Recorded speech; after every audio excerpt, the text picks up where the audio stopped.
Jegot Nyai Sumbru. Terus di Etan sebelah timur Makom juga ada balok Jegot Nyai Sumbru, tapi sudah terpendam pada waktu itu dari Mbah Samad juru kunci yang tahun lalu itu untuk memagar sungai yang semula mengarah ke barat mau diarahkan ke utara, dipagari dengan balok jegot tersebut, dan sungai sampai sekarang bisa berjalan ke utara. Dari beberapa cerita tutur tinular, turun temurun tersebut, Nyai Sumbru memang bagi kita Yayasan Bumi Miono itu membawai 3 objek, 1 situs Candi Kayen, makam Jati Kembar, dan makam Nyai Sumbru. Dari itu kami berterima kasih sekali kepada Tosan Aji Kabupaten Pati yang mendukung kita semua mengadakan adicara dalu punika, dan Mas Hidayat selaku Ketua Senopati Nusantara beserta Pak Sinung Janutama beserta rombongan yang juga ikut mendukung kita semua. Semoga akhir dari sarasian ini nanti menghasilkan suatu, bahasanya Mas Hidayat waktu kesepahaman, ngaten nggih Mas. Jadi kesepahaman, ora kesepakatan, ngaten nek. Belum tentu kita yang kumpul podo sepakate menek sepaham, insya Allah nanti akan menjadi sepakat. Amin Allahumma amin. Kadang sedikit yang sakit kami ceritakan itu berdasarkan tutur tinular.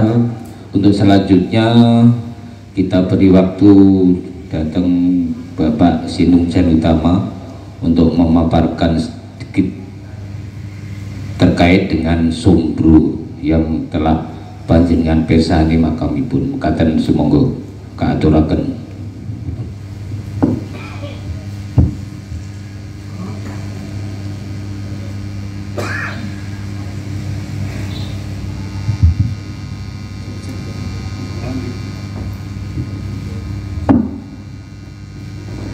Nggih, matur nuwun dumateng sedaya para lenggah ugi sederek-sederek panitia anggenipun sampun nglegakaken damel salah sawijining sarasean ingkang miturut penemu kula menika sarasean menika kalangkung anggenipun penting. Terus napa anggenipun ngrembak perkawis ingkang sepisan menika perkawis Tosan Aji, ingkang angka kalih menika nggih perkawis salah sawijining empu keris utawi empu Tosan Aji ingkang pun wastani Eyang Nyai Sumbru menika. Nggih ingkang sepindhah kula badhe matur bilih wonten ing pirembagan Tosan Aji menika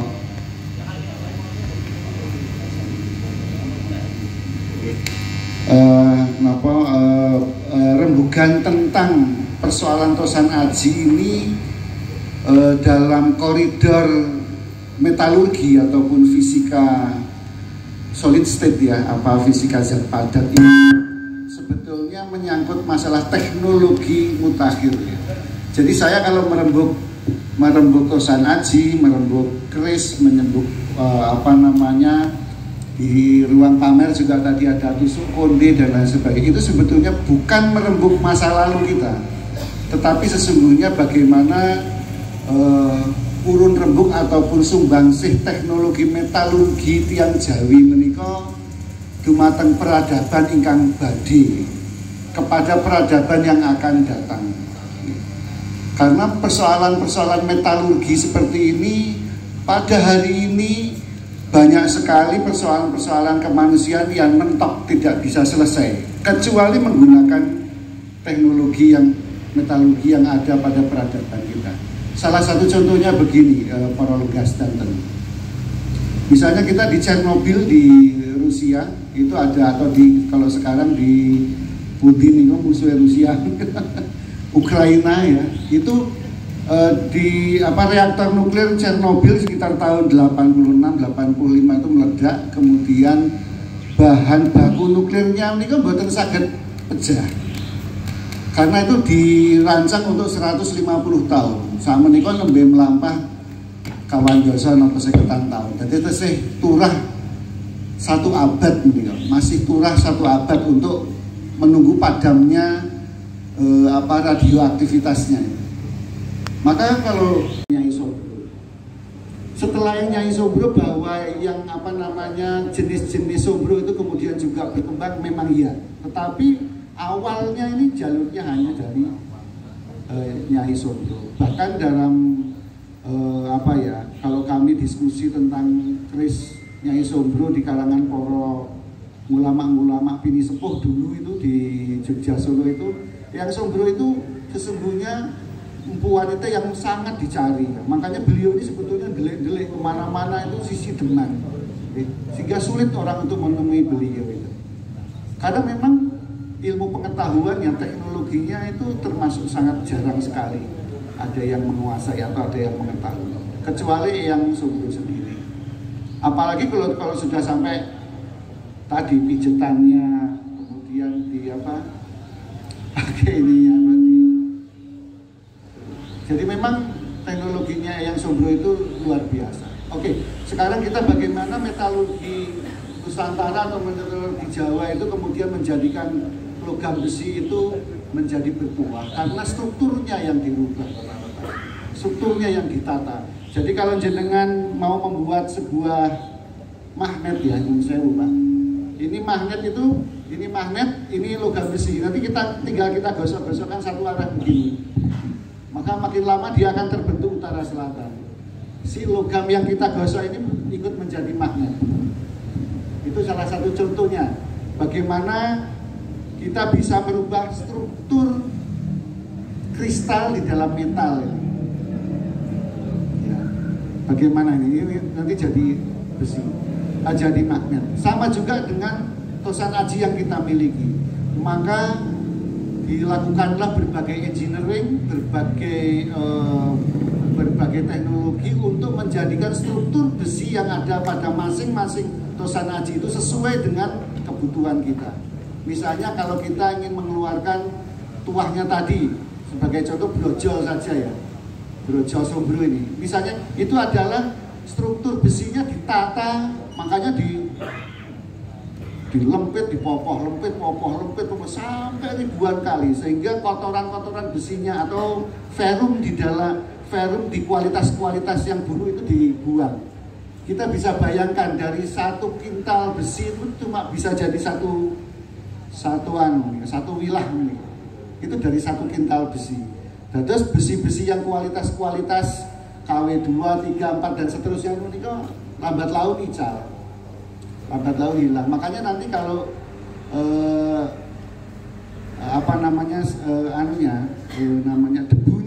debu porompu itu nanti biasanya pun wastani kricak cemeng ya, kricak hitam, kricak cemeng. Dan itu adalah kotoran-kotoran besi nikel. Nah ini tinggal besi yang murni, ferrum, Fe murni, itu kemudian dilempit, diseseli dengan batuan meteorit, kemudian dilempit, diputer, dan lain sebagainya, membentuk pamor-pamor yang kita butuhkan. Dari pamor-pamor inilah kemudian mengeluarkan gelombang elektromagnetik. Jadi si besi itu kemudian bisa mengeluarkan gelombang elektromagnetik. Tidak seperti teknologi sekarang, untuk mengeluarkan suara aja harus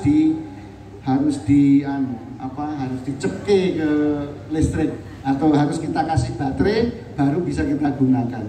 Karena energi waktu itu tidak perlu menggunakan power supply, tidak perlu menggunakan baterai, listrik, tidak perlu. Langsung energi alam yang digunakan. Sehingga dia menggerakkan seluruh struktur-struktur kristal yang dibentuk oleh para empu, termasuk oleh yang Nyai Sobro. Nah, teknologi ini yang sampai hari ini boten terjamah kalian teknologi western. Sehingga pistol mereka yang ligo kayak begini legeno begitu itu besok ferrum murni saja, atau bahkan dicampuri karbon supaya jadi baja, supaya agak mengeras ngaten toh. Tetapi supaya dia mengeluarkan gelombang yang diperlukan untuk kebutuhan kita, menika dugi sepriki dereng wonten ingkang saged apa yang bisa sampai kepada teknologi itu. Masa toh hari ini teknologi sebaik itu harus kita buang? Masa teknologi sehebat itu harus kita singkirkan? Gitu.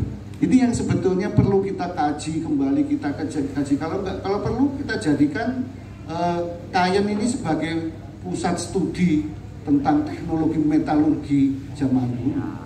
Tepuk tangan untuk Kayen. Dan saya merinding loh, ketika kita sounding ke menemukan ikan pelowa wonten relief ya turan, dan itu terbuat dari terakota. Bagi saya ini luar biasa. Berarti ada betulan itu untuk membakar tembikar ini. Jadi kan bisa bayangkan kalau model-model turahan-turahan candi kayak begitu di Jawa bagian selatan itu dari batuan andesit nih, dari batu gunung ini, kalau batu kali ini kalau diukir jadinya candi. Lah saya tadi loh kok ono relief kok dibuat dari tembikar. Wah iki nek kemedol iki. Lah saestu. Niki kemedol saestu nika. Coba aja bayangkan. Berarti itu pembakarannya beda-beda. Untuk yang relief dibakar dalam suhu sekian. Untuk yang hanya bata di bawah tadi kita kebetulan kejadi, oh ini pembakarannya cukup mungkin 300 sampai 400 derajat Celcius. Tetapi kalau sudah ke teknologi metalurgi kita, paling tidak kita harus punya teknologi tanur tinggi kurang lebih 10.000 derajat Celcius. Lahar Gunung Merapi ini kalian beledek menika itu cuma 3.000 derajat Celcius, Pak. Lah kok niki para empu niki kok dolanane 10.000 derajat Celcius. Iki teknologi ngendi, Pak niki? Hari ini tuh nggak bisa dicapai oleh teman-teman kita dari dunia Western Barat, itu nggak bisa. Boten saged, Pak. Jadi kan bisa bayangkan kalau besi suhunya 10.000 derajat, terus mangkoke sing dienggo madai niku lho. Mangkoknya yang untuk madai leleran besi ferrum murni 10.000 derajat niku le gawe terus saking nopo. Meskipun hari ini kita masih bisa bertanya ya kepada ahli kemasan gitu. Ada yang campuran tawas, ada yang campuran dengan jabu misalnya, kemudian remuan batu bata dicampur menjadi satu apa istilahnya itu campuran lah ya. Itu sehingga itu tahan dengan suhu ferrum ataupun besi yang di angka 10.000 derajat. Nah kalau kayak seperti itu kita bikin mesin mobil yang orang mati-mati wes nih. Misalnya kita pakai mahogany.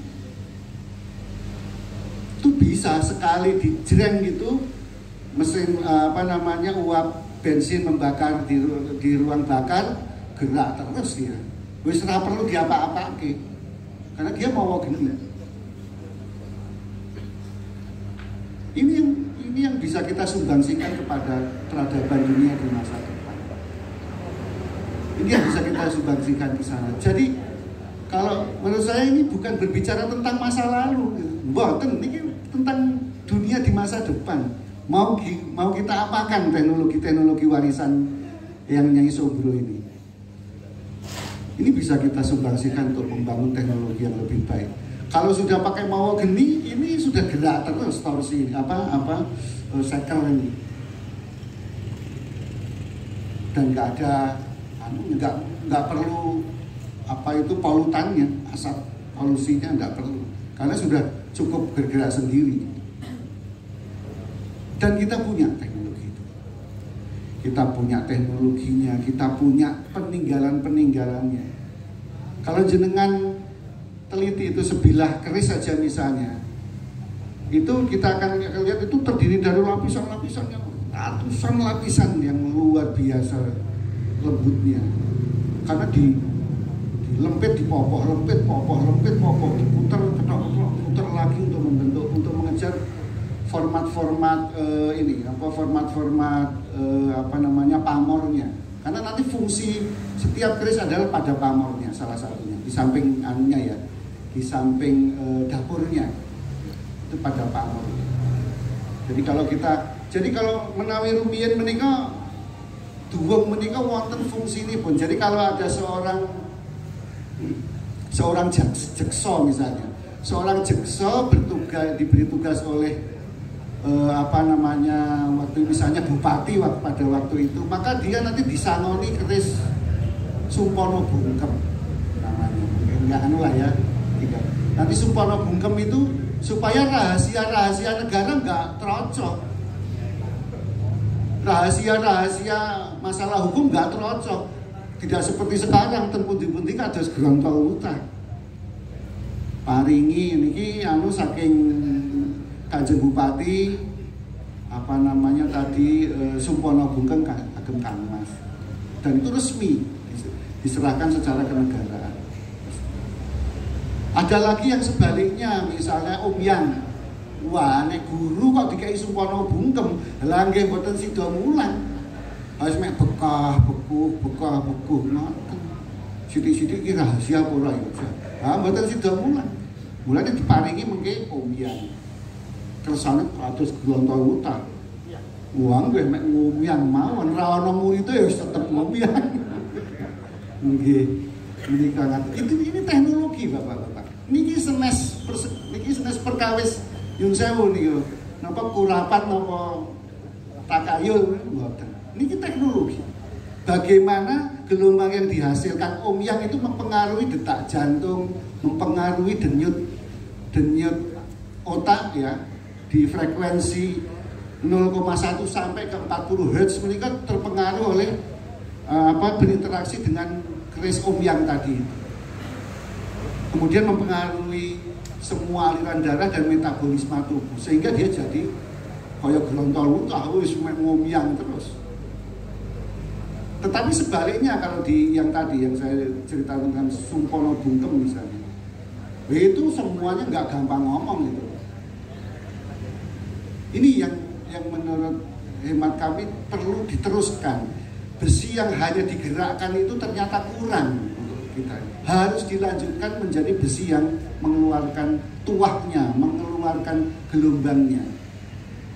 Dan itu sesungguhnya sangat-sangat diperlukan untuk kita hari ini.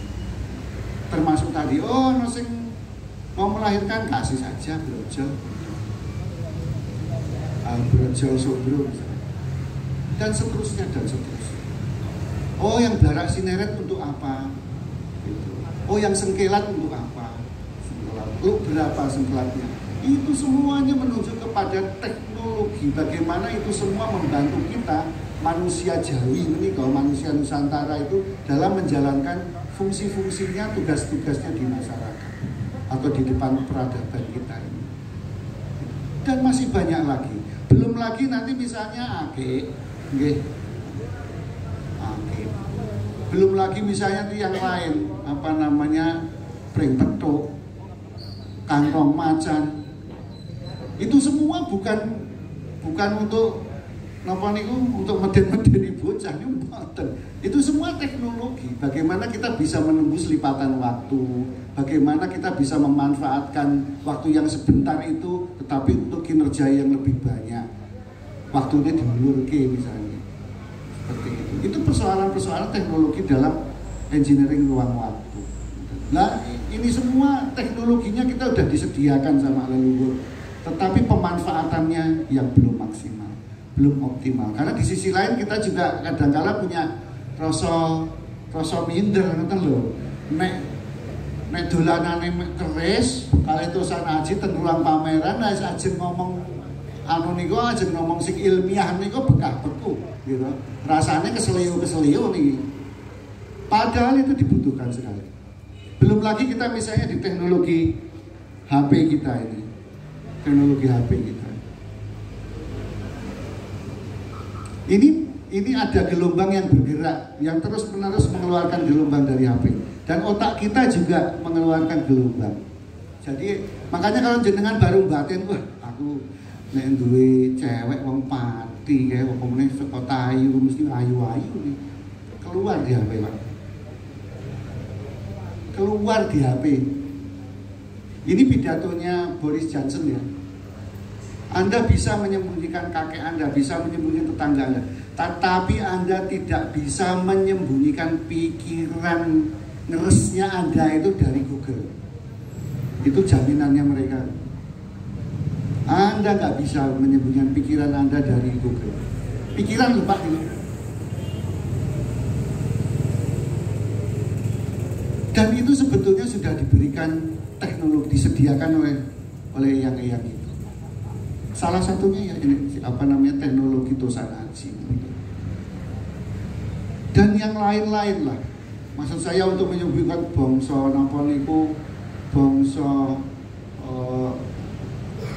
kalau wau niku watu ya atau kristal ataupun yang lain.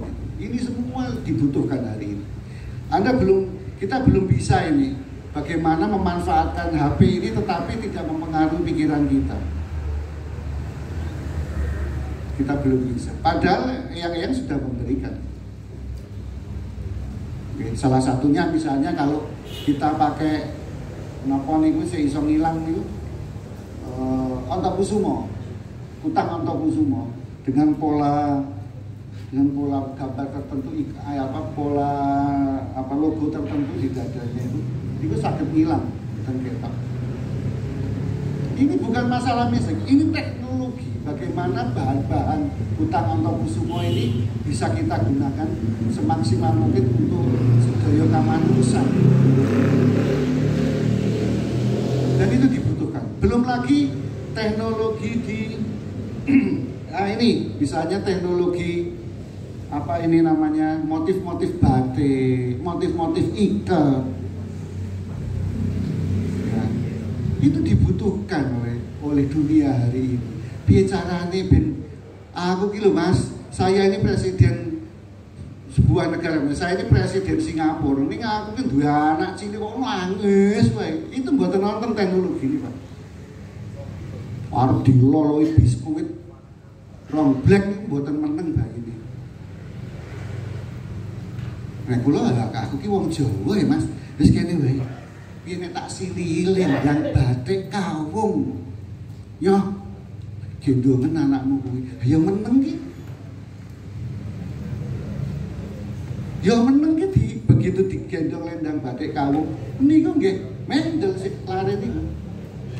Kula kemutan senior kula Profesor Mudriyati Garjito menika ahli makanan tradisional saking PKMT Pusat Makanan PKMT Pusat Kajian Makanan Tradisional Pasca Sarjana Universitas Gadjah Mada. Ini kan ngoten. Suatu ketika beliau ini punya anak karena mantunya itu orang tinggalnya di Delft di Belanda itu masuk toko gitu kemudian putunennya gendong ngangge ini kalau jarian nih kalau jari gendong karo mlaku-mlaku ten wali dirubung kali rondo-rondo. Lho Bu ini bayar diapakan? Oh iya nih. Ini namanya digendong nganggo jari. Karena diskusi dengan orang Belanda itu akhirnya Prof Murniati Garjito ini keliling Eropa, Pak. Prakteknya bagaimana gendong bayi ngangge lendang batik kawung. Jadi bahan seminar keliling dunia selama 2 tahun. Itu persoalannya ini gitu, Pak. Persoalannya nih apa namanya ini? Motif batik yang kita pakai. Ini buatan sembarangan. Buatan sembarangan. Ini teknologi. Bisakah itu dicapai dengan menggerakkan besi saja? Buatan saged. Atau pabrik tenun yang ngangge mesin sedina iso gawe kelambi misalnya cacahe 1.500 kelambi per jam. Buatan saged. Itu membutuhkan teknologi. Itu membutuhkan teknologi. Hari ini kita diwarisi itu semua oleh Poroyan sejak 500 tahun yang lalu. Dan hari ini juga kita sudah kehilangan pengetahuan Arab diapake iki teknologi kaya ngene. Lah maju sithik rono tidak ilmiah gitu. Wah, tidak ilmiah kowe mesti ra sekolah kowe iki. Oke, isin. Maju sithik rene belah aku kowe mundur. Dosa iki alamat mlebu neraka. Nah niki kita nggak punya ruang untuk bagaimana mengeksplor kembali teknologi dari yang kita ini untuk hal-hal yang lebih bermanfaat tumraping sak podo-podo. Dan saya membahas teknologinya yang Nyai Sombro ini dari koridor itu. Anda lihat, mana ada keris yang feminin seperti itu, kecuali desainnya yang Sombro. Nggak ada, Pak. Kalau dicabut gitu, wilayah ini pun khas sekali itu. Tanpa gojo lagi. Itu teknologi ini. Ini bagaimana logam diolah oleh seorang empu perempuan supaya bermanfaat bagi kehidupan manusia. Belum lagi kalau yang Sombro yang biasa pesinya itu ada yang bolong, ada yang bentuknya seperti tengkorak, ada yang seperti wajah dan lain sebagainya, ada yang seperti putut dan lain sebagainya.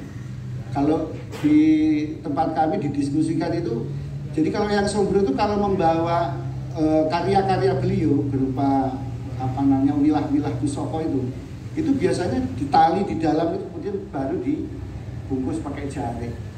Jadi nggak sembarangan diinus begini, nggak sembarangan begini loh. Sombro karya saya mboten, tapi di dalam jari pun, dan jarinya ini pun khusus. Jarinya ini pun khusus.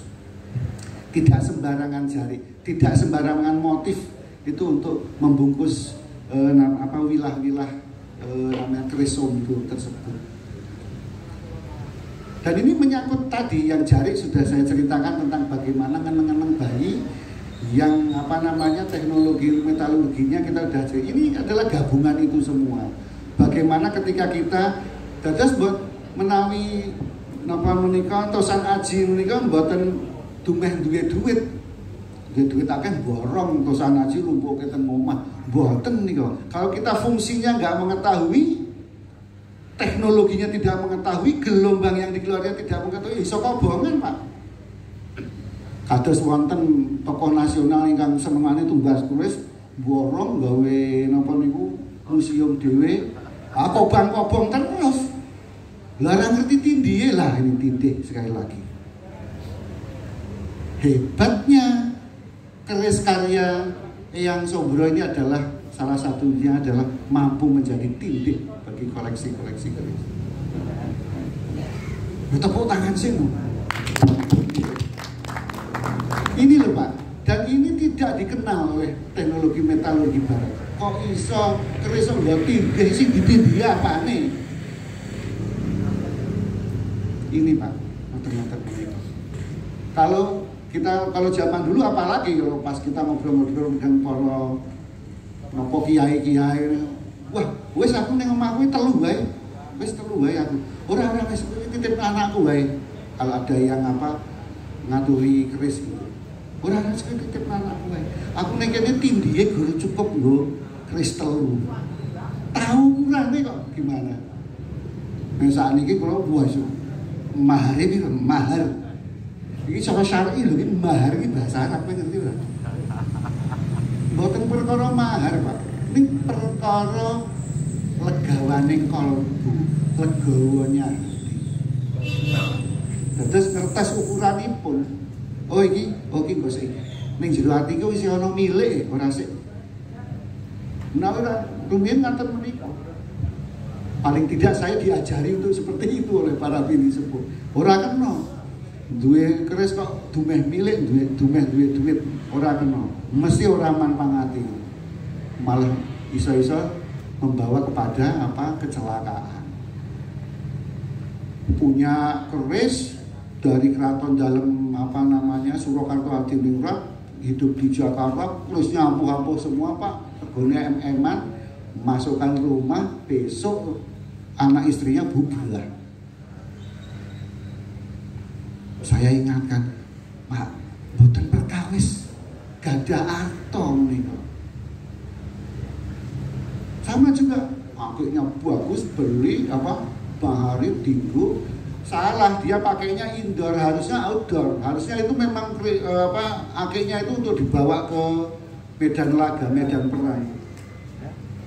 Kok salah seperti itu?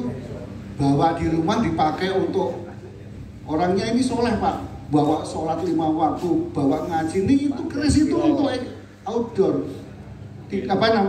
Akhirnya itu untuk outdoor. Bawa sholat ping 100 tetap bubrah rumah tangganya.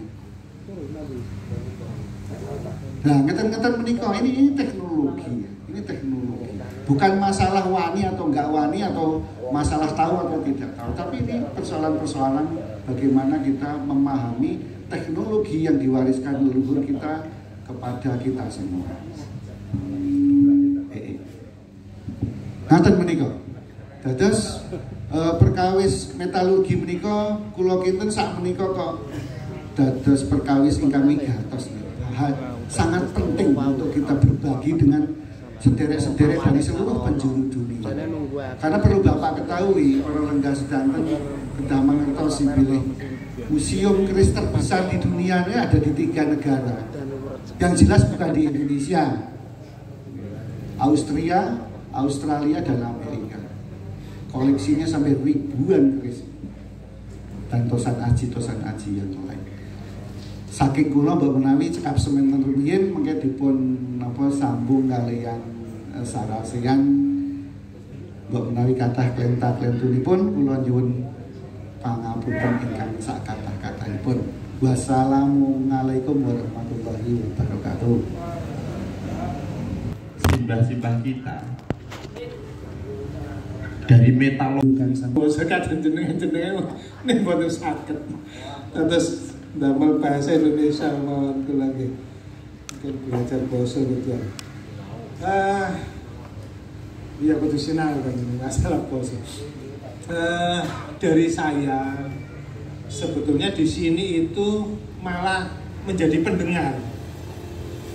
Karena masyarakat Kayenlah sebetulnya yang memahami mengenai cerita tentang keberadaan makam Nyai Sombro dan sejarahnya. Karena itu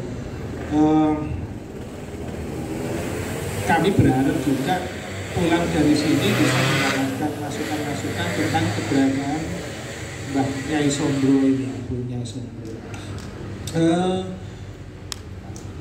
Sebetulnya sudah sejak 2018 kalau nggak salah waktu itu saya diundang di Pati, udah kesini, ketemu jenengan pindah itu tengah acara pameran itu nih. Terus kemudian mendengar adanya makam Nyai Sombro, tapi sayang sekali waktu itu tidak bisa mampir karena pagi itu saya harus balik ke Surabaya karena ada telepon pas ada acara keluarga, jadi nggak bisa mampir lagi.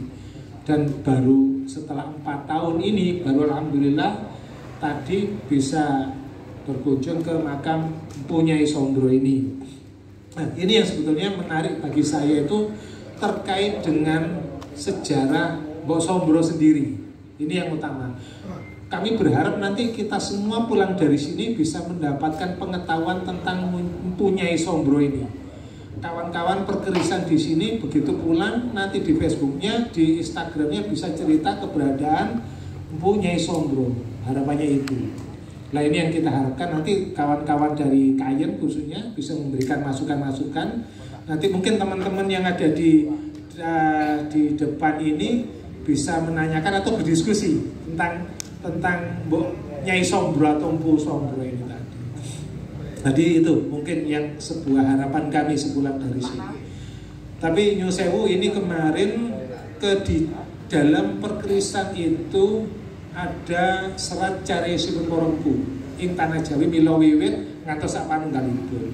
Ini nanti ada di sini ada 3 kopi ada 3 eksemplar. Yang satu ini saya bawakan serat centini yang semuanya sudah terjemah bahasa Latin ya. Bukan bahasa Soro Jawa bukan. Di sini ada 3 eksemplar, 3 bendel. Harapan saya nanti yang satu saya serahkan ke jenengan, nanti mungkin bisa dikaji, bisa mungkin ada runtutannya dengan Babat Lando, karena di Serat Jare Semporo Empu itu menceritakan empu dari mulai zaman Kadewatan hingga zaman Pakubuwono. Nah, di Babat Lando ini adalah babat yang ditulis untuk menceritakan di era Sultan Agung. Nah, mungkin di dalam sini, di dalam Serat Jare Semporo Empu bisa nanti digaduk-gaduki gitu kan, karena di dalam Serat Jare Semporo Empu itu juga ada empu di Semarang, ada empu di Lasem. Ki Kuwung itu kakak pertama mboknya Sombro itu pernah ke Lasem. Begitu sampai ke Lasem nggak cocok toyonipun pindah atau ngetan ngangkos ketupat, itu ada di sini. Nanti monggo, semoga kemudian apa yang ada di Serat Jare Semporo Empu itu bisa memperkaya pemahaman kita, pengetahuan kita tentang empu di tanah Jawi, termasuk nanti sampai kepada empu Sombro. Itu ada 3 eksemplar, jenengan 1 monggo nanti dan silo teman-teman Kanigoro, mungkin satunya teman-teman Malwapati, nanti bisa ini, nanti selebihnya yang lain bisa ngopi ke yang bertiga ini.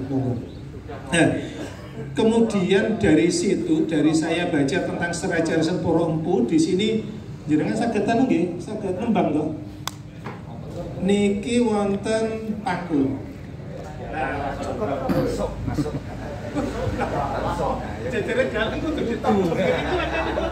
Beli tanggapan akhirnya. Nggih, matur nuwun rahayu sedaya kemawon. Ora tembang. Wonten malih cinarita nimbok Sombro ingkang winarni tinular sedulur talu langkung prihatin nira dahat susah ing siang tanapi dalu kadang tiga sami kesah ni Sombro kang tasih keri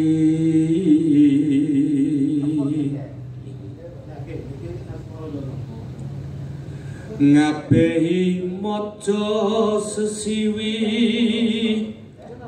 sekawan estri juga dene Ki Kuwung barepe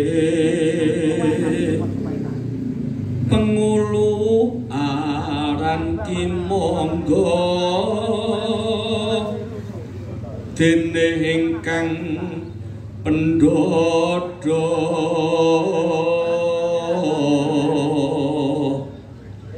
Ki Keleng juluipun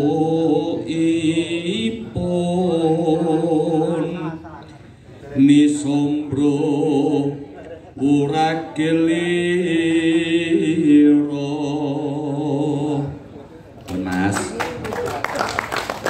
kembali pada narasumber Kang Jayan. Ini kelebihannya Kayen itu punya beliau ini yang bisa nembangkan jenengan, bisa nembang-nembang. Penting nih di keris, karena sebetulnya di keris itu banyak serat-serat yang rupanya tembang. Jadi akan enak kalau ada kegiatan itu tembang kayak gini, kayaknya serat-serat dengan keris. Jadi gini teman-teman semua, intinya ini tadi yang pertama dalam Pangkur Popo ke-30 Serat Jare Semporo Empu itu dijelaskan ada lagi sebuah cerita. Di sini Nimbok Sombro ini tentang Nimbok Sombro itu tadi yang ditinggal oleh 3 saudaranya. Jadi prihatin, beliau ini prihatin, susah, siang malam itu susah. Kemudian ketiga saudaranya itu pergi. Jadi Nimbok Sombro ini susah tiap pagi sampai malam, kenapa? 3 saudaranya ini pergi. Nah ini Sombro ini ditinggal sendirian.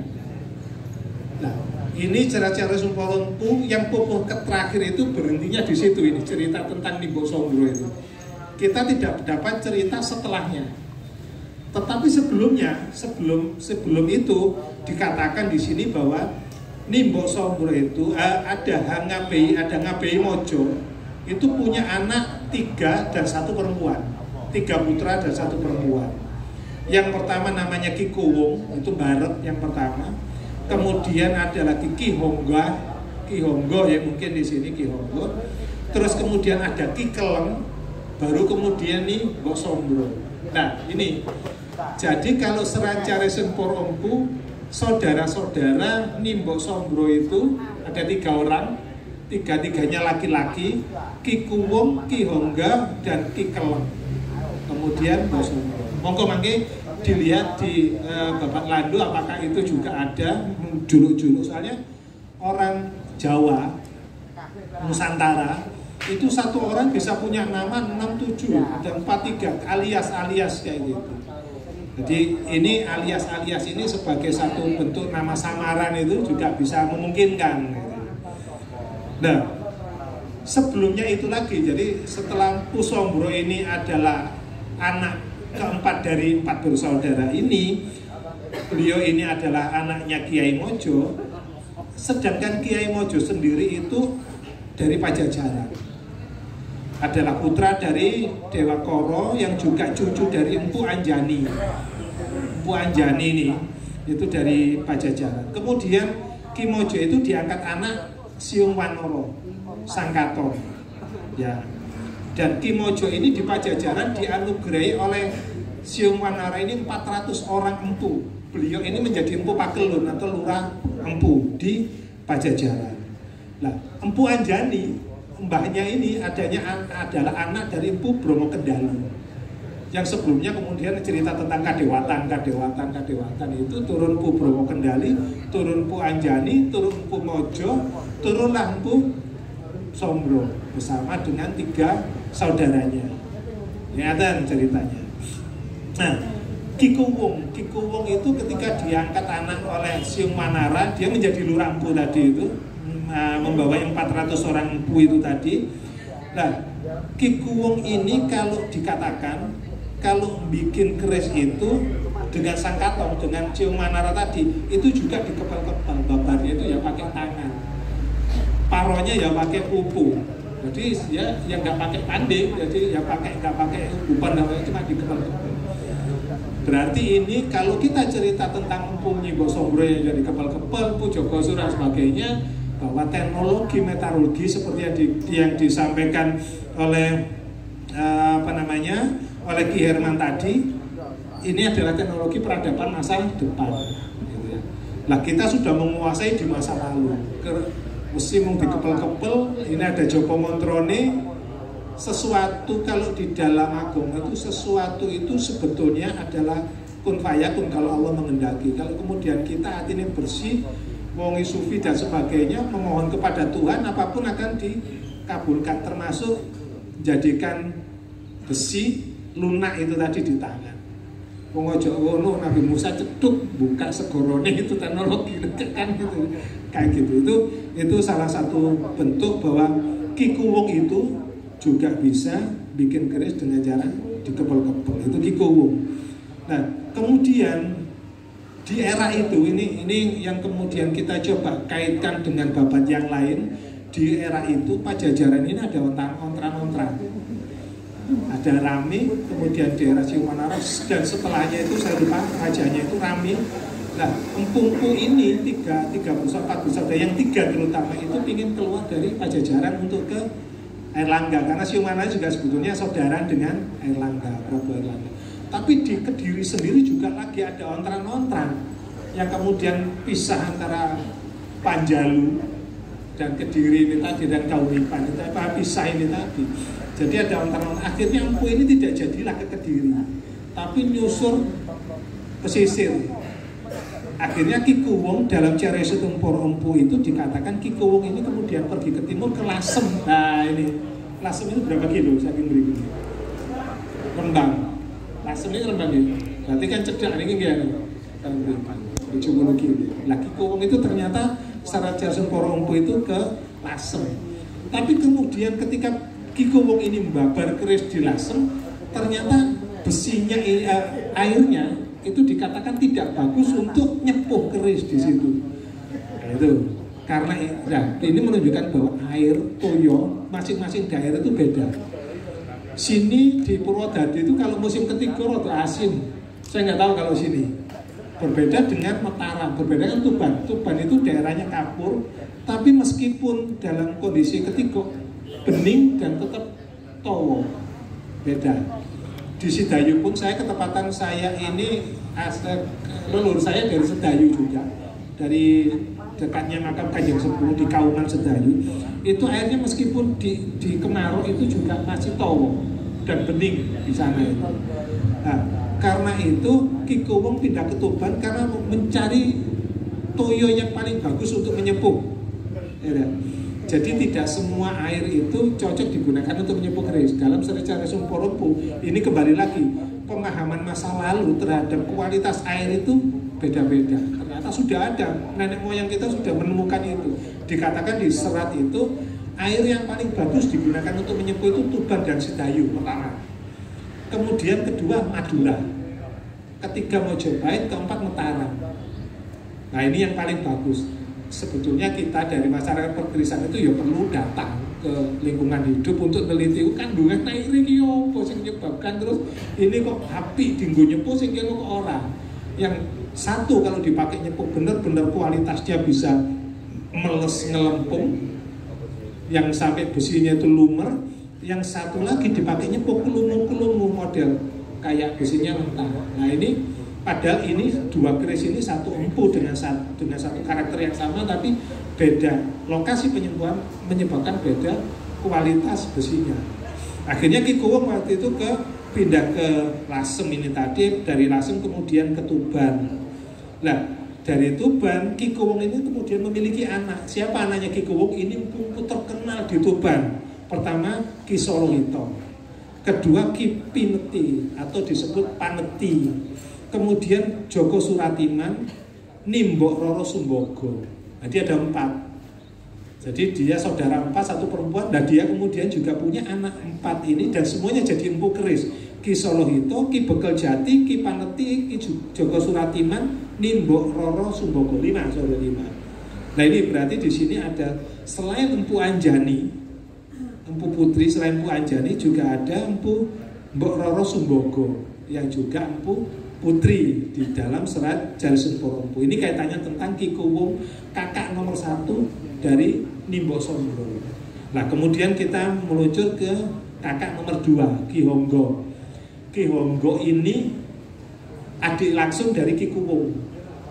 Begitu Ki Kuwung itu diangkat jadi empu Pakelun, Ki Honggo iki rada iri. Lah aku iki ya iso nepo ning kok dudu aku. Iri. Mau bunuh diri. Rencananya mau bunuh diri. Ketahuan ibunya gak boleh. Kowe aja bunuh diri. Minggato teko kene nek kowe kalau kamu iri ambek keluarga minggato teko kene nyingkira. Akhirnya dapat aran Ki Singkir. Nah ini Ki Singkir itu Ki Singkir pertama yang ada di Pajajaran. Jadi ini juga biar teman-teman juga tahu Ki Singkir itu tidak hanya singkir yang ada di Mataram loh. Di Mataram itu juga ada Ki Singkir. Iya, kan ya.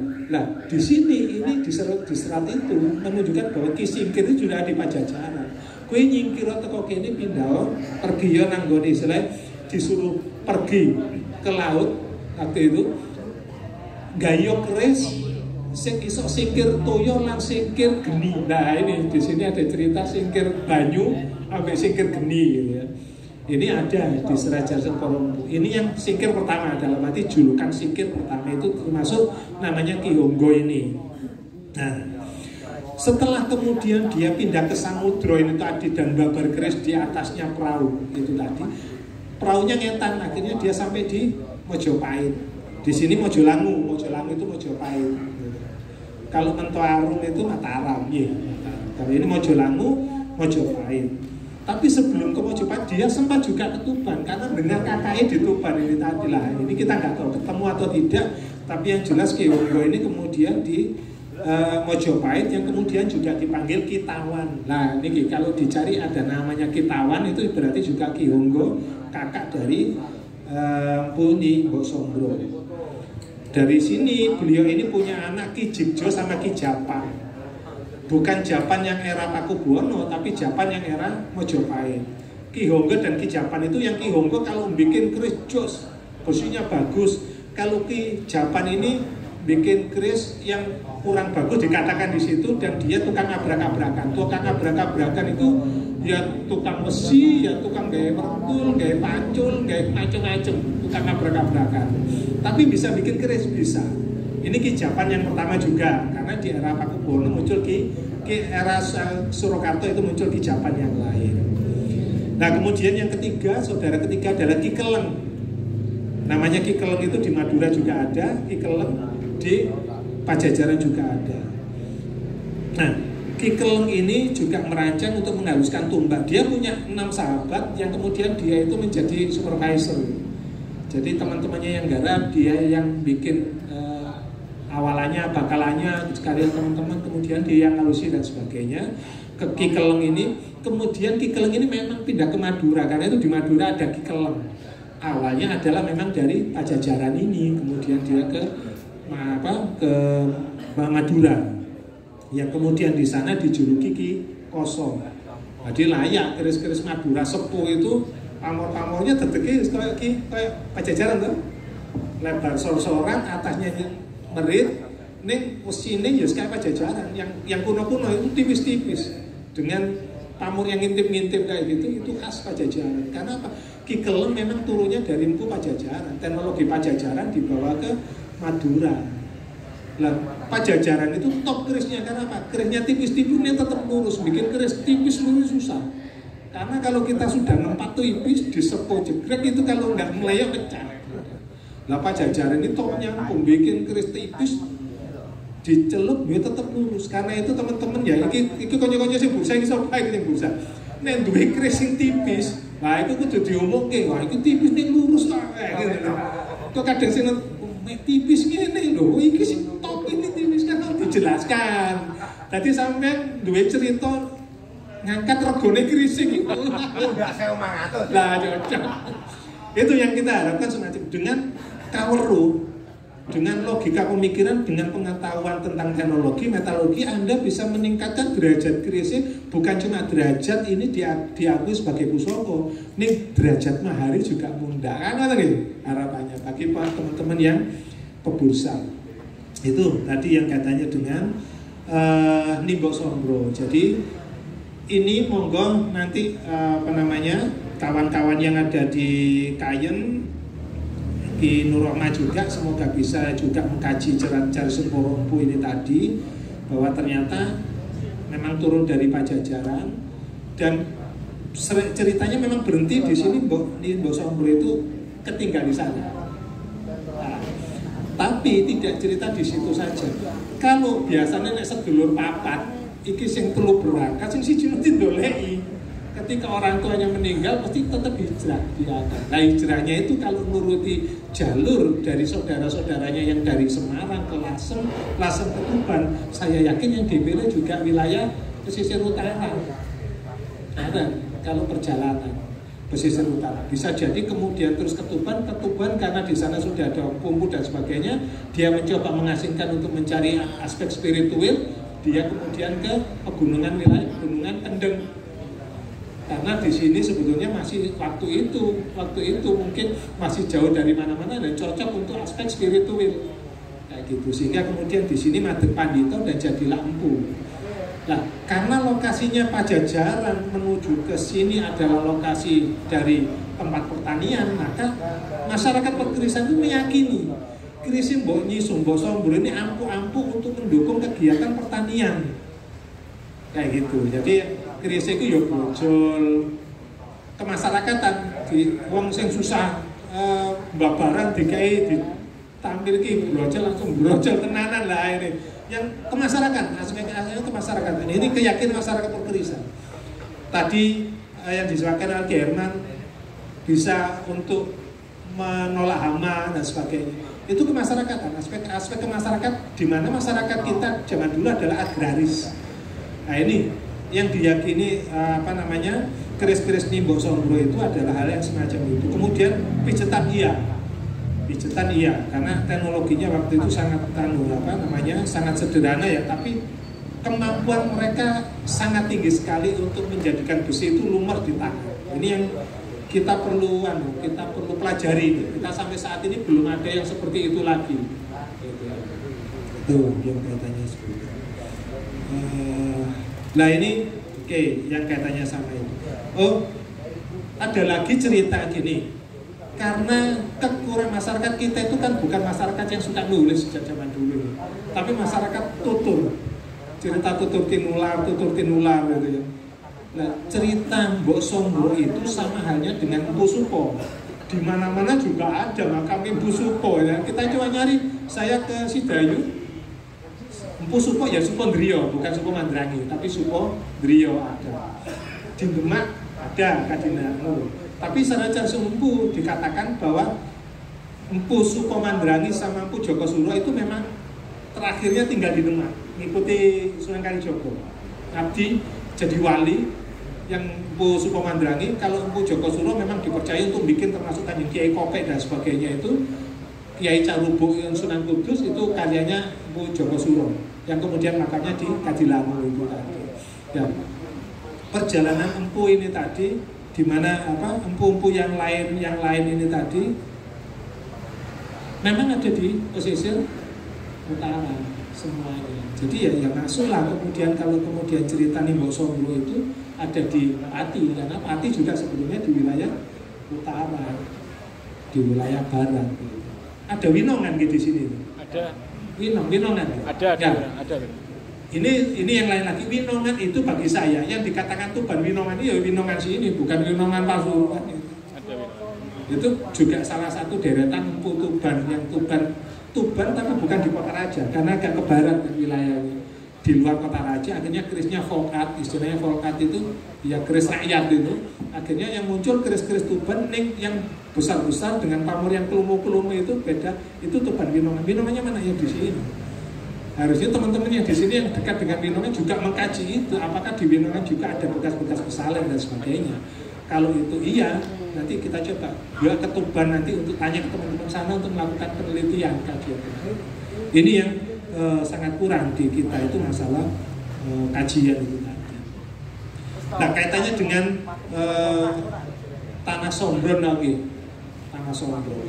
Di beberapa daerah yang saya ketahui, 2 daerah yang lain itu juga mengakui bahwa di wilayahnya ada makam atau makungnya Nyi Mbok Sombro. Yang pertama itu ada di Ketaon, Gerbosari, Samigaluh, Kulon Progo. Itu juga ada makam yang diyakini sebagai makom Mpu Sombro yang kemudian disebut Tapen. Tapen ini yang untuk tapen napi untuk kemudian yang diyakini pada malam hari sering ada bola api berputar-putar di atas makam. Ini cerita tutur masyarakat ini. Jadi di daerah Gerbosari Samigaluh Kulon Progo itu juga ada tempat yang diyakini sebagai makom Nyi Mbok Sombro. Kemudian yang satu lagi di Nganjuk Loceret itu juga ada Tanah Sombron. Nah itu ada Tanah Sombro juga. Itu ceritanya lebih lengkap mengenai Sombron di sana karena diyakini ada semacam umpat dan juga ada semacam tempat untuk menempah. Itu di Nganjuk. Desanya juga ada desa Sombron. Nah ini kita juga perlu ngaji. Di Nganjuk itu ketepatan ada anggota kami Paguyuban Ngadiboyo. Nanti kami coba cross check ke sana seberapa jauh cerita-cerita di Sombron. Nanti kita saling share di sini. Nanti kita akan saling share. Semoga ini bisa saling menguatkan satu sama yang lain atau bagaimana nanti posisinya kayak gitu. Nah, kemudian yang saya harapkan yang terakhir berharap itu bahwa apa yang kita lakukan ini malam ini nanti ditulis, nanti kawan-kawan paguyuban nanti harusnya yang punya tanggung jawab untuk serat ya.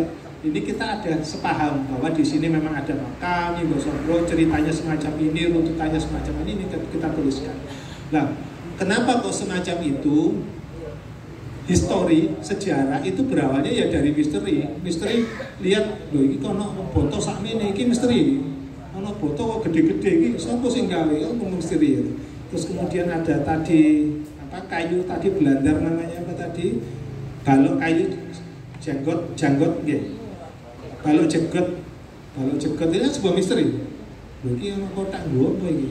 Lho nang kene ana makam tenanan iki makam. Ini kan awalnya sebuah misteri.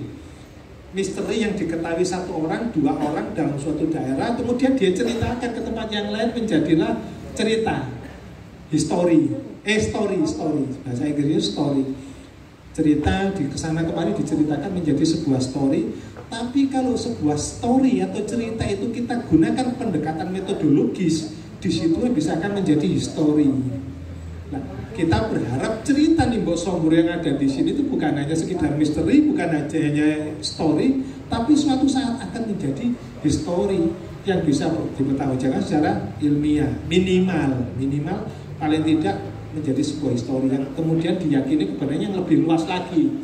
Soalnya kemarin saya sempat upload tentang Nimbok Sombro itu, teman-teman yang lain juga ada yang komen, lah kok peti rasani, nah ini kan gitu kan. Kita memang tidak bisa mengklaim sebuah keyakinan, kita tidak mengklaim karena masing-masing punya itu tadi story sendiri-sendiri, punya misteri sendiri-sendiri. Tapi bagaimana cerita ini menjadi sebuah histori kan kita butuh pendekatan ilmiah. Nah nanti Ki Herman yang saya yakin bisa membantu pendekatan ini. Kalau saya nggak kuliah bingung nanti. Beliau ini yang juga dosen, yang juga pengajar, peneliti, penulis, bisa nanti kalian jenengan ini untuk menjadikan story menjadi history. Ya, ini yang penting. Kita berharap tahun depan sejarah atau story tentang Nimbok Sombro ini bisa menjadi history yang terbukukan dan kemudian bisa mengisi perpustakaan di Kabupaten Pati bahwa perjalanan Nimbok Sombro dari Pajajaran ke Pati itu adalah sebuah perjalanan histori.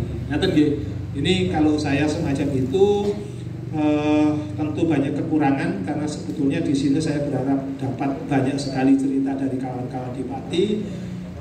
Untuk selanjutnya saya serahkan kepada moderator. Dari saya mohon maaf sebesar-besarnya. Assalamualaikum warahmatullahi wabarakatuh.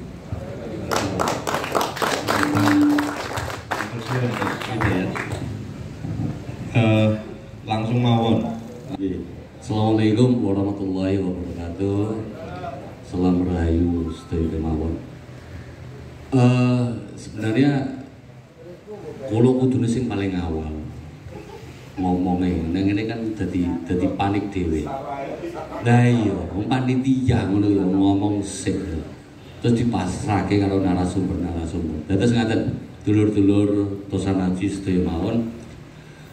Keleresan adanya bedah tentang Nisombro itu rumiyin sekian tahun yang lalu karena ada sebuah kegelisahan dan ada sebuah kemurkaan pribadi kulo sebagai warga masyarakat Desa Kayen. Newono taruhlah makomnya Nisombro. Padahal ini enek. Terlahir ditemukannya situs candi yang ada di seputaran tahun 2011 nih, Nur. Terus caranya ngomong tentang Nisombro itu bagaimana? Saya paksa tahun 2018 Kang Nur sebagai ketua yayasan untuk mengikuti sebuah pameran di Gedung Juang Pati tahun 2018, Tokno, Sombromu Tokno. Terjadilah itu dan kalau kepanggil Kang Hidayat dan kemarin dan malam ini jagongan untuk bedah tentang Nisombro. Dari sepengetahuan saya, Nisombro niku Pejajaran, goleki mbahe Tuban. Kayen niku di era Pejajaran, sak pangertosan kula niku wilayah Tuban. Kayen itu Tuban wilayahnya. Kados warga masyarakat Kayen kemawon dari narasumber sesepuh-sesepuh. Dulu Kayen ada Kayen Lor, Kayen Kidul. Dorame mawon niku ngetokke jagoan-jagoan Tuban. Dulure tuwa. Artinya Nisombro yang saya yakini secara pribadi kula Nisombro kita mriki. Makanya cara seperti apa untuk mengaminkan bahwa Nisombro tempat peristirahatannya ada di Kayen niku wilayah Tosan Aji jawil dulur-dulur perkerisan yuk bareng-bareng ngandake lamun Nisombro ono ning Kayen. Nah, candi itu adalah rumahnya. Bahasa saya dulu seperti itu. Karena apa? Kayak ini candi sebagai tempat peribadatan, mosok ono gerabah-gerabah yang ditemukan juga. Alhamdulillah, kalau wau sonten Pak Desinung, Kang Hidayat, tilik langsung tahu lokasi betul keberadaan tempatnya Nisombro dan keberadaan penemuan candi itu sebenarnya semakin melebar pembahasan tentang Nisombro. Tapi kalau esensinya itu untuk puncak ini agar supaya dulur-dulur Tosan Aji, apalagi di sini Kang Hidayat dengan senopatinya ngomong kayak gini Nisombro ini ternyata ada urutan dari sebuah dongeng menjadi sebuah cerita, terus endingnya akan menjadikan sebuah histori, sebuah sejarah. Dan ini real. Umpama arep ngamet sewu, kalau dikatakan Nisombro enak neng Brang Kidul, nalare iki saka pejajaran rono murono kaduan. Terus umpama iku ombake gegeden. Karena jalur transportasi paling cepat ora segoro ya kali era-era itu. Pramila umpami lewat segoro lor niku ombake sing tenang dengan jalur yang lebih cepat, semestinya cepat. Tapi ada hal ngaten Kang Hidayat. Karena tadi bahasannya kita kan belum sepakat. Karena belum kita mencari kesepahaman dulu. Saya pernah membaca bahwa Nisombro itu ada saudara yang bernama Darmoyono, Darmoyoso, dan Jogosuro. Terus Sombro.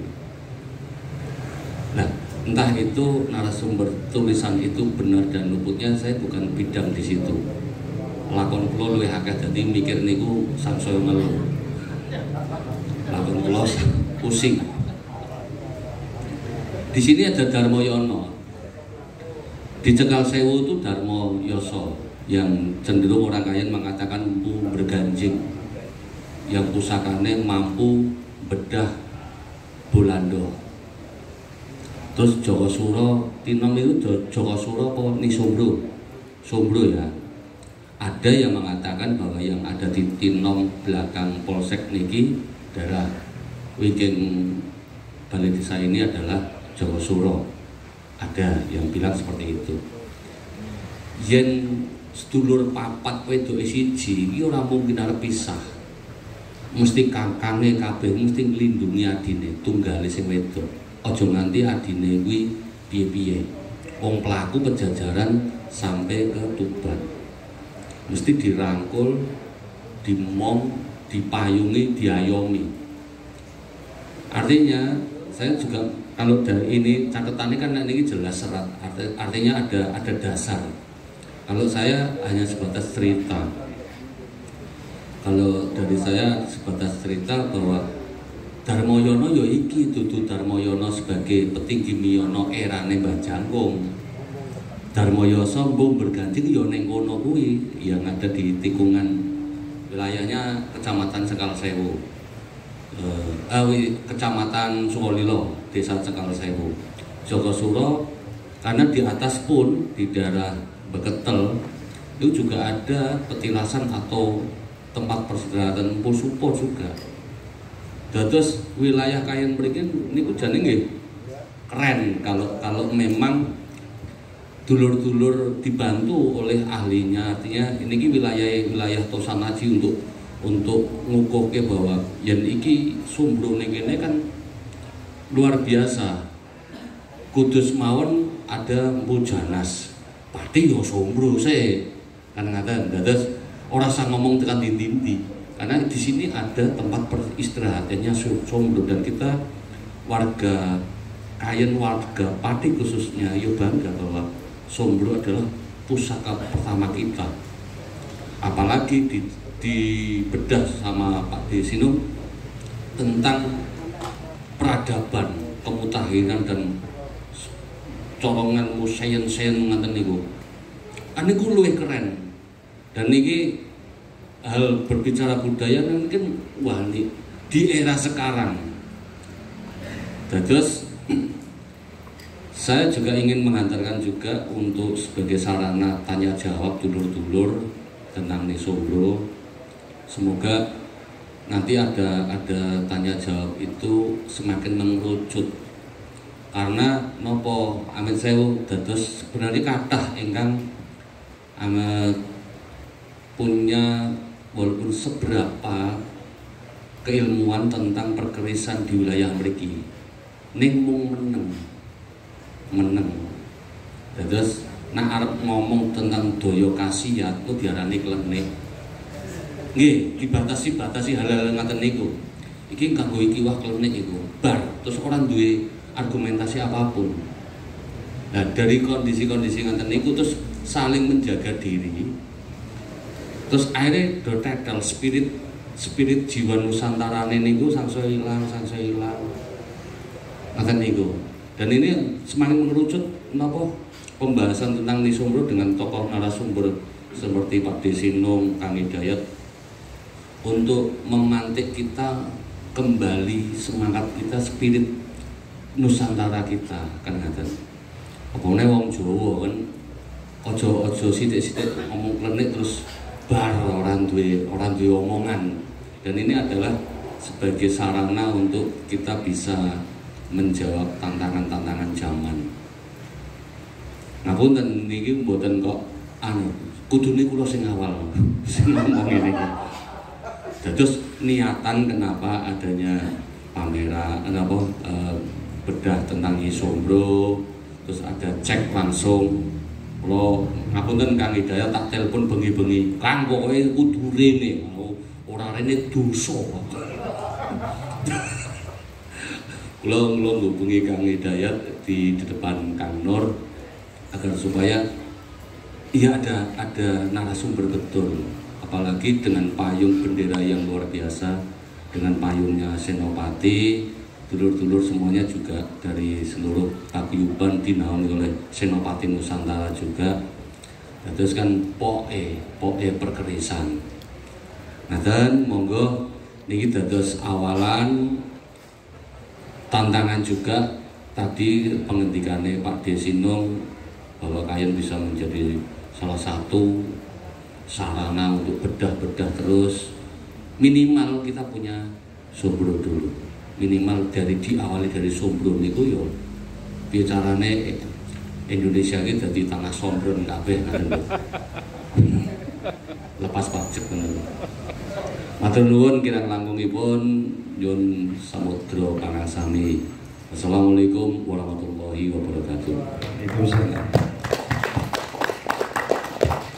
Pak Hidayat maupun Dalang Triluwih tadi, ya setidaknya kita harus punya pengetahuan akan keberadaan metal-metal, teknologi metal-metal yang diciptakan oleh para leluhur. Minimal munggah rego, ora dadi mitos. Soalnya nak dados mitos nanti ical. Nak ical mengke kemudian akhirnya kemudian menjadi perkelahian antara Gusudin dengan pesulap merah. Ayo tekan gono lho. Lah Hirman, artefak-artefak model nisan itu dulu bagaimana? Kenapa kemudian kok artefaknya atau batu nisannya hanya bentuknya batu dan kemudian tidak kelihatan banget bahwa itu dulu adalah seorang empu yang sangat punya daya linuwe, orang terima triluwe, linuwe. Ya. Nggih, monggo. Mas Nur. Terima kasih.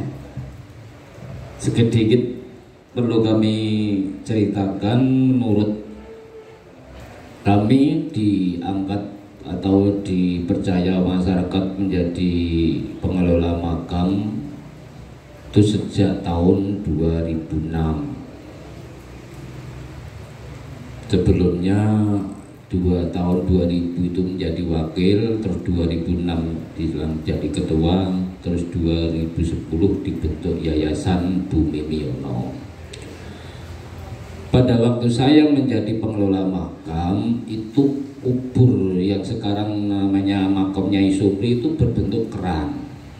Ya kerang yang beli di pasar itu, kerang.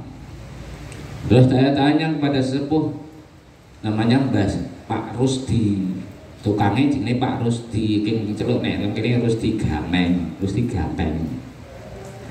Mbak Rusdi iki biyen patok iki sadurunge kerang ki apa? Sadurunge kerang ki watu putih ngono. Lah watune nek dicek pendem tak tutupi kerang. Lho nyapa kok mbok tutupi ora mbok asrekno wae mbok unggahno. Wis kadung piye? Dalam cerita itu terus saya itu ya Allah Gusti muga-muga patoke Nyi Sumbru sing asli mbok ketok ki piye carane ya kula ngoten. Nek tak bongkar ya aku yang dipedhungi wong. Akhirnya tahun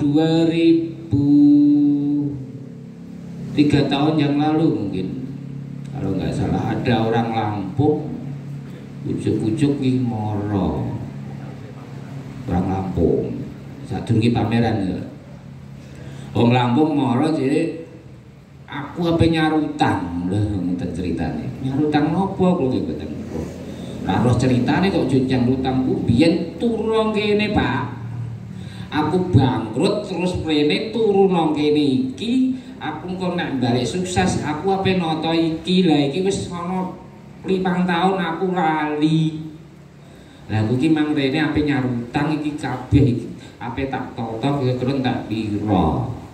Dan wah nek entek pira ya ora ro Pak kangen jenengan kok bukan karo Mas Win. Padha-padha kepengin nonton gawe sing apik Kang. Tukokno marmer lho. Lah iki ya ora penak to Mas wong jenenge wong nek kemampuane nek ya sebatas. Mun sampean kuwate aweh ape nggo nata pinten. Aku apa duit 5 juta. Itu iku ya wis 5 juta tak nggo tuku patok. Saking Muntilan niku kula ngendhetake Muntilan mriku niku. Mbah Liman iki saking Muntilan niku tak peseno batu candi. Tak ukirno niku wau. Nek kula pesen wedok, Mas. Ya nek wedok berarti papak, Pak. Nggih, nek lanang licip, ngoten kula mboten roh. Pokoke iki sing tak makom niki sing sampe tak ganti wedok kula ngoten. Ya, nek wedok ki bapak, nek licip iku lanang ngoten jeneng. Akhirnya terus kula ganti. Waktu penggantian patok iku tak misi saya tidak mengganti dengan batu mitra, ini misi saya mencari patok asli Nyi Sumbru. Aduh dia antawis 70 cm ke bawah itu ditemukan batu putih itu tadi. Akhirnya saya angkat, sing lor ya tak sono lor, sing kidul tak sono kidul, tak deleh teng dhuwure sandinge patok saking Muntilan itu. Lah wujute nggih ngaten niku. Asline nggih niku asline patoke Nyi Sumbru, hanya sebuah batu yang tidak berwujud gelundungan. Biasanya nek patoke wong terkemuka menurut kemampuan kita kan yuk diukir sing apik senajan watu putih nih diukir. Terus makom-makome wali-wali niku nggih apa adanya seperti itu. Terus itu ceritanya makam Nyi Sumbru tersebut. Yang kedua perlu kami tambahkan, menurut setelah ada penelitian situs Candi Kayen sejak tahun 2010 sampai 2016, akhir dari penelitian itu menyimpulkan dan merekomendasikan kepada Pemda untuk segera membuatkan tempat untuk penyimpanan hasil temuan yang satu. Yang kedua, Miono Pak, yang sekarang itu Miono, dulu namanya adalah Toyaning. Dulu itu dikenal dengan Toyaning. Jarene toyane bening, ngaten. Mergo di situ memang pusat sumber air bersih. Ini dulu salah satu dari pintu masuknya orang Jawa. Salah satu pintu masuknya orang Jawa yang dari Hindia menyebarkan budaya yang melalui laut Samudra Hindia. Dan di sini tempat pemukiman, di sana di Gunung Pati Ayam alas belantara tempatnya hutan. Makanya di sini dari Toyaning ini sampai Pati Ayam adalah selat yang dinamakan Selat Muria. Dan ceritanya ngoten. Makanya di sana ditemukan banyak fosil hutan, fosil-fosil hewan purba. Di sini tempat pemukimannya, termasuk dibuktikan dengan ditemukannya bangunan bata, atau dari balai arkeologi menyebut bekas candi. Dan makam jati kembar itu dulu pada waktu saya kecil banyak saksi yang masih hidup, di situ banyak patok. Jadi di situ adalah pemakaman umum. Karena makam yang sudah tidak aktif karena tidak ada penduduk, ono ngangon sapi patoknya ketendang sapi boleh, ana ngangon wedhus ketendang wedhus boleh. Ngoten sebatas itu yang saya tahu, hanya menambah keyakinan kepada kita memang di sana dulu memang pemukiman. Jadi banyak ditemukan gerabah-gerabah, pecahan-pecahan gerabah, pecahan-pecahan. Pada waktu penelitian itu banyak sekali, dan itu sebagian saya taruh di kaca yang bagian barat, dan itu memang logo dari arkeologi langsung, bukan saya yang nulis itu. Jadi di ada plastik cilik ada situs Pemahan, situs Kayen, kotak nomor berapa, itu yang nulis arkeologi bukan saya. Dan nggak usah ketatulakan Mas Maturun. Oke, tepuk tangan malah loh. Oke, setidaknya itu pemahaman-pemahaman yang dipaparkan oleh para narasumber. Ulo Sulis, Mas, rekan dari Wonogiri, Jawa Tengah. Mau tanya, kalau emang di Kayen ini dipercayai dari petilasan ataupun makam terakhirnya Empu Sombro, berarti dulu Empu Sombro itu pernah membabar keris yang begitu luar biasanya di bumi Kayen. Kalau mau tanya, seberapa banyakkah masyarakat Kayen yang punya Sombro? Kita logika saja, apabila di sini suatu pusat si Empu, otomatis lingkungan sekitarnya ini pasti banyak sekali hasil daripada si Empu. Dan mohon maaf Mas Dayat, jadi kan kalau kita melihat daripada hasil Ki Sombro tadi, ada yang dikatakan oleh Pak Lambang tadi, oh yang rupanya kayak putut, yang rupanya ada tindiknya. Dan kami masyarakat perkerisan ini meyakini bahwa kalau yang ada besinya bolong itu bukan karya Ki Sombro, dia adalah karya Joko Suro. Pada waktu dia mencari bapaknya, untuk mencari gimana kok bapak saya di mana, dia setiap ketemu dengan orang itu mengasihkan hadiah ini untuk pertanian. Maka ketemu dengan Antok Suro dan lain sebagainya, latar pertanian ini sebagai hadiahnya untuk menunjukkan di mana tahu bapak saya. Setahu saya seperti itu. Matur sembah nuwun. Assalamualaikum warahmatullahi wabarakatuh. Matur suwun Mas Sulis. Yang lain mungkin?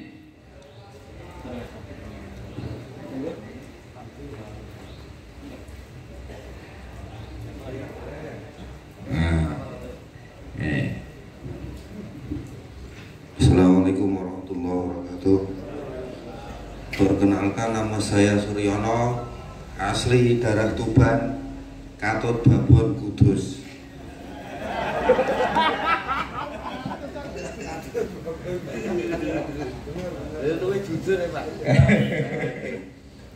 Saya mau tanya, apakah Empu Sombro itu buatnya cuman gaman kecil-kecil itu toh. Masalah gini Pak, saya sendiri kan ya uangnya seneng open-open gaman. Ya nggak cuman 1, ya nggak cuman 100, lebih. Itu saya punya modelnya ya tipis, lengkok-lengkok gitu, cuman panjang gitu. Makanya terkadang tersirat di pikiran, mosok kok zaman kayak musuh bro iku yo gawe gaman dawa-dawa koyo ngene ta yo. Mikire kula ngoten. Cuman kula nek tanglet teng kalangan napa niku paguyuban niku dereng saged medhat. Nah, makanya teng mriki niki kula tanglet kan wonten narasumber gitu. Nggih tengkoke sisan. Mbok menawi pertanyaane kula niki terpecahkan mekaten matur suwun. Assalamualaikum warahmatullahi wabarakatuh. Matur suwun Mas Suryono ingkang kindel Wijaya dari Madiun. Kalau nuwun keterangan ilmiahnya itu dari bahasa mana dan apa artinya, itu saya berhari-hari bertanya-tanya itu. Saya kesini itu cuma mau tanya itu, Sumbro itu sebenarnya apa sih? Mekaten Mbak Bilih lanjut keterangan kalau semangga ada. Mas Yoyo, nggih tigorian nggih, ben radi gayeng. Yang pasti ngeten, pertama kula mencoba untuk ngeten. Kita mencoba untuk mencari kesepahaman soal kebenarannya wallahu alam, karena perlu kajian-kajian yang tidak bisa hanya sekedar selesai malam ini, ngoten itu. Sehingga yo jangan sampai kemudian panjenengan puas dengan semalam mendapatkan setidaknya omongan-omongan gedabus saking tiang ngajeng-ngajeng niki. Ngoten. Panjenengan nggih kedah nanti setelah dari sini, oh ada petunjuk lain, kita banding-bandingkan sampai kemudian membuat keyakinan panjenengan lebih berbobot. Saking Mas Sulis Wonogiri, kowe tak banget wong Wonogiri. Seberapa banyakkah wong kayen sing duwe kerisnya Sumbro? Kula asli kayen Mas. Rata-rata gamane Nyai Sumbro iki metune iki nak wayah arep calonan pilkada ngono kae. Setidaknya itu. Monggo, ini wong kayen sing kudune jawab. Wong kayen. Wong kayen. Jenengan yang pundi? Aku penjajah. Itu kindilan iki mau. Mas Nuryin. Ngaten. Terima kasih untuk menjawab pertanyaan seberapa banyak warga kayen yang memiliki gaman Sumbro. Kalau saya mendeteksi sebelum pameran ini berlangsung, Mas, saya itu sudah 3 bulan bareng aku diajar Mas Win, weh kudu ndang anak-anak sesuk kudu ya sirai kurang koplak kipiye 0 rupiah kok nganak ngene aku. Wes un nawe itu sau manggutin. Di samping kita mencari donatur pengen saya nengi sing dadi watik gaman Sumbro. Wong kula nggih mikire ngaten, aku nek engko ana pameran aku selaku pengelola makam Sumbro, nek Sumbroku mek 7 iki kok nek ya kurang piye aku. Wah, tak takoki iku ngendi kapan? Ada yang punya 4, ada yang punya 5, ada yang punya 6. Beda hidup ya sing kaya ana sing kaya putut, sing sirahe kaya pedito ngoten. Tak silai ya Pak, bangun di pameran, kok nek bar tak belek. Nah, ora nek ora untuk dipamer, Mas. Piye ngono? Ngene iki ora untuk dipamer. Engko nek dipamer engko disedot uang. Ngoten niku terus piye kula? Tapi dalu niki mboten sedot-sedotan to. Kula sampai menjelaskan sampai segini. nek disedot ku piye nek sing nyedot wong saiki mang pakanane ya sego mosok kalah karo sing gawe. Tuh mantepno bentuk. Nek wong sing iso nyedot jaman saiki ku jeh mangan sego. Nek sing gawe iki mpu sombro, mosok sombro karo wong kalah karo wong saiki. Pak, bedino karepku. Mbek ngene ya ora dino kok, Mas. Ora lah, Mas. Piye? Iku nek tak jumlah nek entuk kabeh, Mas. Nek entuk kabeh, sing putut, sing sombro, sing ngoten niku sing bejet-bejetmu. Kira-kira nek 200 ono, Mas. Kayen, talun, sagi, surat plus. Endi sing tok aku entuk informasi kok duwe, kok senengane nang Kianut biyen, kok senengane nang Jati Kembar biyen, tak parani kabeh. Wis ora hitungan bensin nek aku. Nek kadung niat ini serai hitung bensin, mbah dadine mawut ya lah aku ya. Nek yo akhire rantuk alasane mung siji. Kuwatir nek disedot siji ngene iki ora entuk dipamerno. Lha wis, kula wis menyerah. Ngoten Mas. Jawabane. Matur nuwun. Tapi ya, nambahi mawon. Tidak sedikit rumah-rumah joglo lawas di sekitar sini itu. Di atasnya. Atapnya itu ada gaman sombronya. Sombro. Tidak sedikit. Karena kebetulan yang kami mengalami gitu kan. Saya tidak tahu apa-apa ketika kemudian bongkar rumah loh. Iki apa? Tiba mak gletak ning isor. Tak kira ya apa? Wis mbok diurus ana Dik. Istilahnya. Jadi memang secara di masyarakat Kayen sini memahami agama Nyai Sombro itu memang bukan untuk kemudian sesuatu yang untuk dipamer-pamerkan atau kemudian disampaikan kepada khalayak, kepada publik. Kayak wong polisi anyaran nemu untuk pistol gitu kan, terus kemudian aku di pistol. Enggak, tapi lebih pada salah satu fungsinya ngunjogo omah jadi. Nggo ngedem-ngedem ke omah. Istilahnya. Berarti sebagian besar masyarakat sini itu pusakanya sombro gitu loh Mas. Insya Allah ya. Insya Allah ya. Tetapi juga tidak semua rumah bisa terdeteksi ada. Hanya rumah-rumah yang kemudian bisa katakan rumah-rumah yang istilahnya limasan rumah-rumah lawasan yang punya itu. Ya karena memang itu barang mahal. Nggih. Cocok nih. Makanya nek ana jenengan gedah keris kok di tuku murah ya berarti keris-kerisan nih. Dalam konteksnya seperti ini Mas. Jadi kalau kita lihat aja sebatas lampu aja Mas. Kalau lampu dulu itu orang yang tidak punya. Mas Sulis, saya asli turun Alas Roban, Batang. Dan saya sejak kecil nderek Mbah teng Comal Pemalang. Dan niku kula kaya Katut Babur ning Kayen. Malah bagi pribadi saya sejak tahun 95 menjadi warga masyarakat Kayen, itu pertanyaan panjenengan itu malah menjadi sesuatu lagi yang bagi pribadi kula nggih mengacu pada kisah yang saya terima. Terus pejajaran menuju Tuban niku dadi Nyi Sombro sing kula waca, sing kula diwenehi ngerti entah benar atau tidaknya. Sombro itu tidak memproses keris bukan hanya di sini, tapi dalam perjalanan pejajaran menuju Tuban.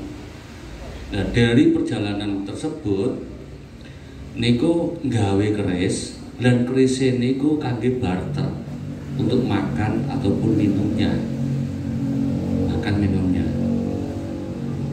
Dari proses seperti itu makanya ada pertanyaan nalikane kalau memang betul keyakinan meyakinkan diri bahwa Nimbok Sombro ada di Kayen, memang